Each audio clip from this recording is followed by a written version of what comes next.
السلام علیکم، میں لو اسلام این چینل سے مخاطب ہوں۔ ناظرین کرام، جس طرح آپ کو معلوم ہے کہ تمام صحابہ کرام نبی پاک صلی اللہ علیہ وآلہ وسلم سے حدیثیں سن کر لکھا کرتے تھے، لیکن حضرت ابو ہریرہ رضی اللہ تعالیٰ عنہ تمام حدیثیں زبانی یاد کرتے تھے۔ آئیے معلوم کرتے ہیں کہ اس کی وجہ کیا تھی۔ بخاری شریف میں آیا ہے، حضرت ابو ہریرہ رضی اللہ تعالیٰ عنہ فرماتے ہیں کہ میں نے رسول اللہ صلی اللہ علیہ وآلہ وسلم سے عرض کیا کہ میں آپ سے بہت زیادہ حدیثیں سنتا ہوں مگر انہیں بھول جاتا ہوں۔ آپ صلی اللہ علیہ وآلہ وسلم نے فرمایا، اپنی چادر پھیلاؤ۔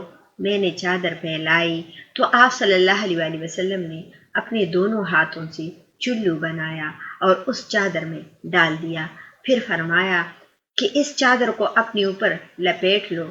چنانچہ میں نے ایسی ہی چادر کو اپنے اوپر لپیٹ لیا اور اس کے بعد میں کبھی کچھ بھی نہیں بھولا اور ہمیشہ یاد رہتا تھا۔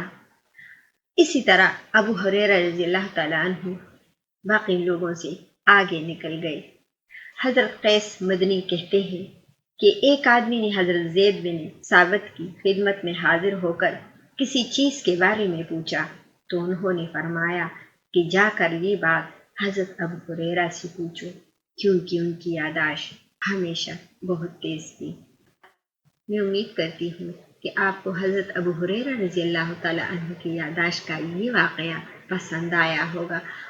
آپ اپنا بہت سارا خیال رکھیے گا اور لو اسلام این چینل کو لائک اور سبسکرائب کرنا اور شیئر کرنا نہ بھولیے گا۔ بامان خدا۔